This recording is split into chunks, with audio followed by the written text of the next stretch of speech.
Prince Latano rose slowly to his feet, casting one malignant glance at the prisoner before him. "You have heard," he said, "what is alleged against you. Have you anything to say in your defense?" The captured brigand laughed. "The time for talk is past," he cried. "This has been a fine farce of a fair trial. You need not have wasted so much time over what you call evidence. I knew my doom when I fell into your hands. I killed your brother. You will kill me. You have proven that I am a murderer and a robber. I could prove the same of you if you were bound hand and foot in my camp as I am bound in your castle. It is useless for me to tell you that I did not know he was your brother, else it would not have happened. For the small robber always respects the larger and more powerful thief. When a wolf is down, the other wolves devour him. I am down, and you will have my head cut off, or my body drawn asunder in your courtyard, whichever pleases your excellency best. It is the fortune of war, and I do not complain. When I say that I am sorry I killed your brother, I merely mean I am sorry you were not the man who stood in his shoes when the shot was fired. You, having more men than I had, have scattered my followers and captured me. You may do with me what you please. My consolation is that the killing me will not bring to life the man who is shot. Therefore, conclude the farce that has dragged through so many weary hours. Pronounce my sentence. I am ready." There was a moment's silence after the brigand had ceased speaking. Then the prince said, in low tones, but in a voice that made itself heard in every part of the judgment hall, "Your sentence is that on the 15th of January you shall be taken from your cell at 4 o'clock, conducted to the room of execution, and there beheaded." The prince hesitated for a moment as he concluded the sentence, and seemed about to add something more, but apparently he remembered that a report of the trial was to go before the king, whose representative was present, and he was particularly desirous that nothing should go on the records which savoured of old-time malignity. For it was well known that His Majesty had a particular aversion to the ancient forms of torture that had obtained heretofore in his kingdom. Recollecting this, the prince sat down. The brigand laughed again. His sentence was evidently not so gruesome as he had expected. He was a man who had lived all his life in the mountains, and he had had no means of knowing that more merciful measures had been introduced into the policy of the government. "I will keep the appointment," he said jauntily, "unless I have a more pressing engagement." The brigand was led away to his cell. "I hope," said the prince, "that you noted the defiant attitude of the prisoner." "I have not failed to do so, Your Excellency," replied the ambassador. "I think," said the prince, "that under the circumstances, his treatment has been most merciful." "I am certain, Your Excellency," said the ambassador, "that His Majesty will be of the same opinion. For such a miscreant, beheading is too easy a death." The prince was pleased to know that the opinion of the ambassador coincided so entirely with his own. The brigand Tozer was taken to a cell in the northern tower, where, by climbing on a bench, he could get a view of the profound valley at the mouth of which the castle was situated. He well knew its impregnable position, commanding as it did the entrance to the valley. He knew also that if he succeeded in escaping from the castle he was hemmed in by mountains practically unscalable, while the mouth of the gorge was so well guarded by the castle that it was impossible to get to the outer world through that gateway. Although he knew the mountains well, he realized that with his band scattered, many killed, and the others fugitives, he would have a better chance of starving to death in the valley than of escaping out of it. He sat on the bench and thought over the situation. Why had the prince been so merciful? He had expected torture, whereas he was to meet the easiest death that a man could die. He felt satisfied there was something in this that he could not understand. Perhaps they intended to starve him to death now that the appearance of a fair trial was over. Things could be done in the dungeon of a castle that the outside world knew nothing of. His fears of starvation were speedily put to an end by the appearance of his jailer with a better meal than he had had for some time. For during the last week he had wandered a fugitive in the mountains until captured by the prince's men, who evidently had orders to bring him in alive. Why, then, were they so anxious not to kill him in a fair fight if he were now to be merely beheaded? "What is your name?" asked Tozer of his jailer. "I am called Paolo," was the answer. "Do you know that I am to be beheaded on the 15th of the month?" "I have heard so," answered the man. "And do you attend me until that time?"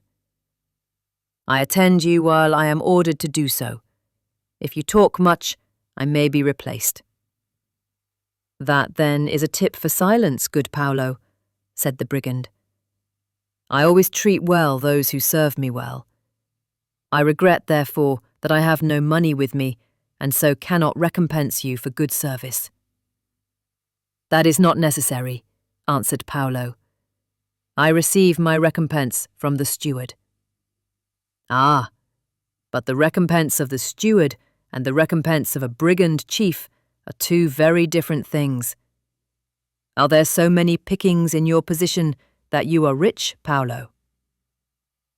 "No, I am a poor man." "Well, under certain circumstances, I could make you rich." Paolo's eyes glistened, but he made no direct reply. Finally, he said in a frightened whisper, "I have tarried too long. I am watched. By and by the vigilance will be relaxed, and then we may perhaps talk of riches." With that, the jailer took his departure. The brigand laughed softly to himself. "Evidently," he said, "Paolo is not above the reach of a bribe. We will have further talk on the subject when the watchfulness is relaxed." And so it grew to be a question of which should trust the other.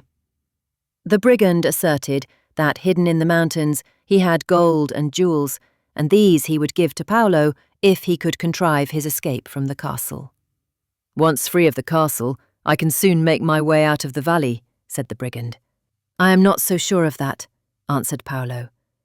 "The castle is well guarded, and when it is discovered that you have escaped, the alarm bell will be rung, and after that, not a mouse can leave the valley without the soldiers knowing it." The brigand pondered on the situation for some time, and at last said, "I know the mountains well." "Yes," said Paolo, "but you are one man, and the soldiers of the prince are many. Perhaps," he added, "if it were made worth my while, I could show you that I know the mountains even better than you do." "What do you mean?" asked the brigand in an excited whisper. "Do you know the tunnel?" inquired Paolo, with an anxious glance towards the door. "What tunnel? I never heard of any." "But it exists nevertheless. A tunnel through the mountains to the world outside." "A tunnel through the mountains? Nonsense!" cried the brigand. "I should have known of it if one existed. The work would be too great to accomplish." "It was made long before your day, or mine either. If the castle had fallen, then those who were inside could escape through the tunnel. Few know of the entrance. It is near the waterfall up the valley and is covered with brushwood." "What will you give me to place you at the entrance of that tunnel?" The brigand looked at Paolo sternly for a few moments. Then he answered slowly, "Everything I possess." "And how much is that?" asked Paolo. "It is more than you will ever earn by serving the prince." "Will you tell me where it is, before I help you to escape from the castle and lead you to the tunnel?" "Yes," said Tozer. "Will you tell me now?" "No. Bring me a paper tomorrow, and I will draw a plan showing you how to get it." When his jailer appeared, the day after Toza had given the plan, the brigand asked eagerly, "Did you find the treasure?" "I did," said Paolo quietly. "And will you keep your word? Will you get me out of the castle?" "I will get you out of the castle and lead you to the entrance of the tunnel. But after that, you must look to yourself." "Certainly," said Toza. "That was the bargain. Once out of this accursed valley, I can defy all the princes in Christendom. Have you a rope?" "We shall need none," said the jailer. "I will come for you at midnight and take you out of the castle by the secret passage. Then your escape will not be noticed until morning." At midnight, his jailer came and led Toza through many a tortuous passage, the two men pausing now and then, holding their breaths anxiously as they came to an open court through which a guard paced. At last they were outside of the castle at 1 hour past midnight. The brigand drew a long breath of relief when he was once again out in the free air. "Where is your tunnel?"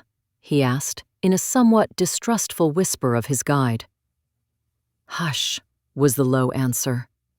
"It is only a short distance from the castle, but every inch is guarded, and we cannot go direct. We must make for the other side of the valley and come to it from the north." "What?" cried Toza in amazement. "Traverse the whole valley for a tunnel a few yards away?" "It is the only safe plan," said Paolo.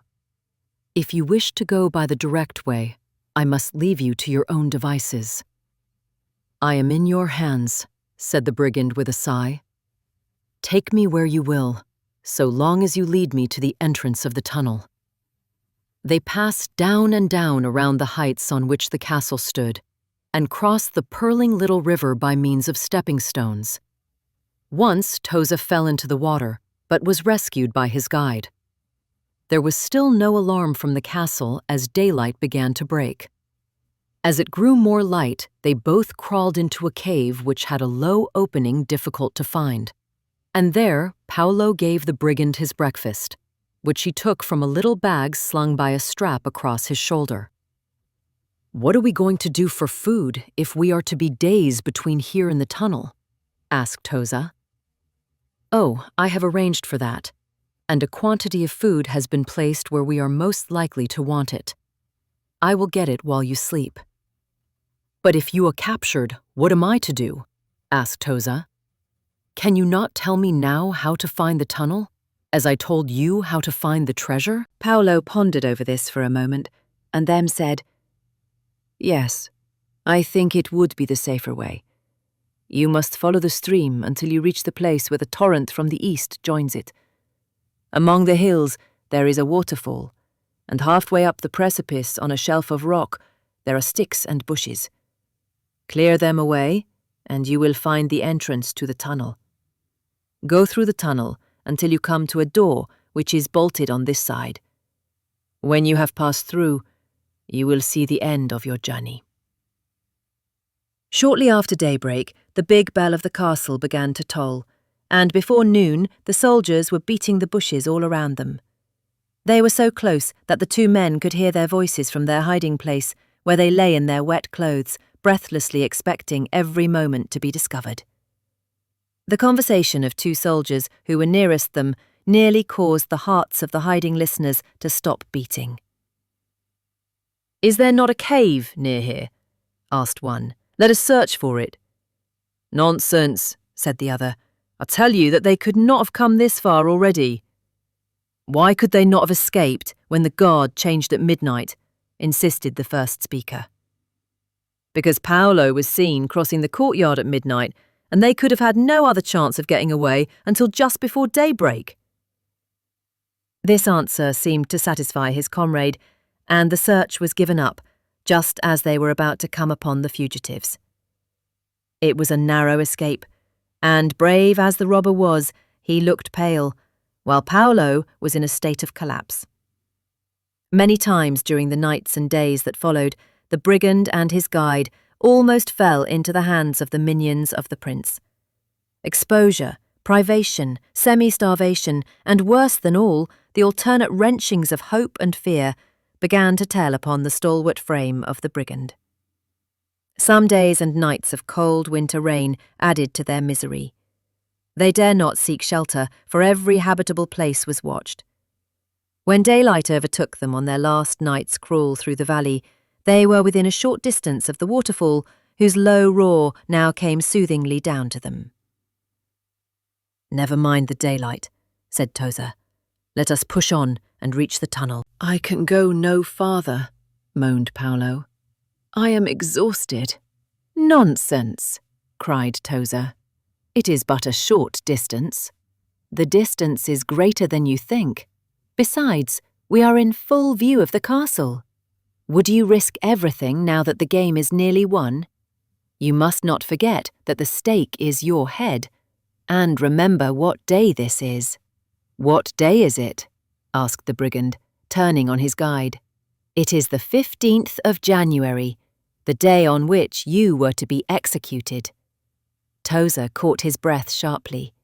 Danger and want had made a coward of him, and he shuddered now, which he had not done when he was on his trial and condemned to death.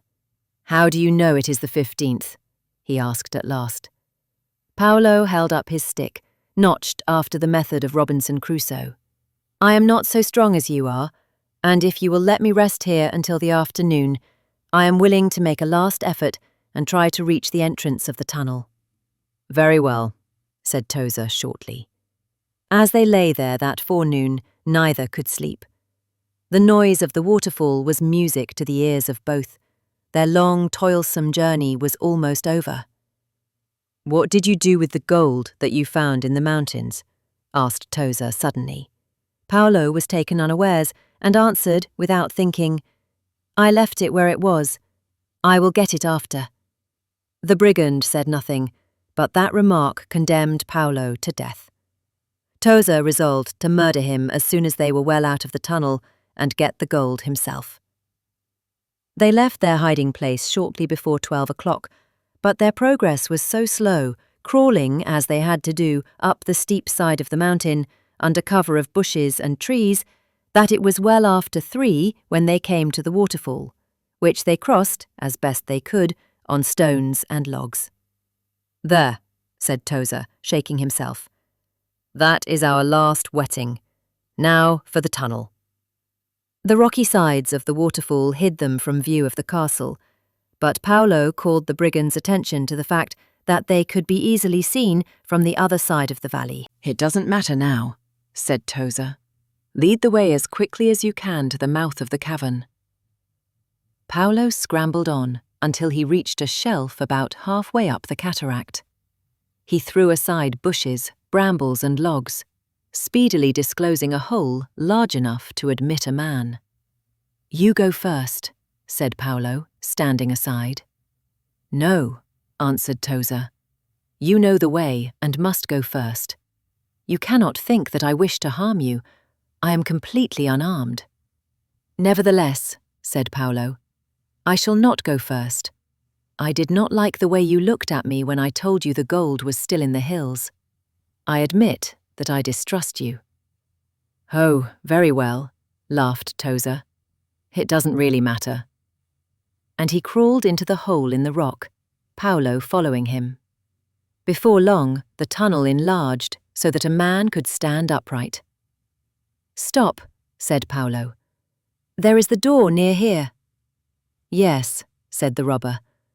"I remember that you spoke of a door," adding, however, "What is it for, and why is it locked?" "It is bolted on this side," answered Paolo, "and we shall have no difficulty in opening it."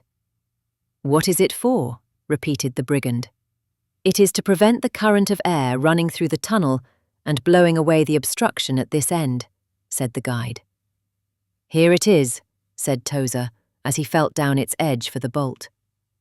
The bolt drew back easily and the door opened. The next instant, the brigand was pushed rudely into a room, and he heard the bolt thrust back into its place almost simultaneously with the noise of the closing door. For a moment his eyes were dazzled by the light. He was in an apartment blazing with torches held by a dozen men standing about. In the centre of the room was a block covered with black cloth, and beside it stood a masked executioner resting the corner of a gleaming axe on the black draped block, with his hands crossed over the end of the axe's handle. The prince stood there surrounded by his ministers. Above his head was a clock, with the minute hand pointed to the hour of 4. "You are just in time," said the prince grimly. "We are waiting for you."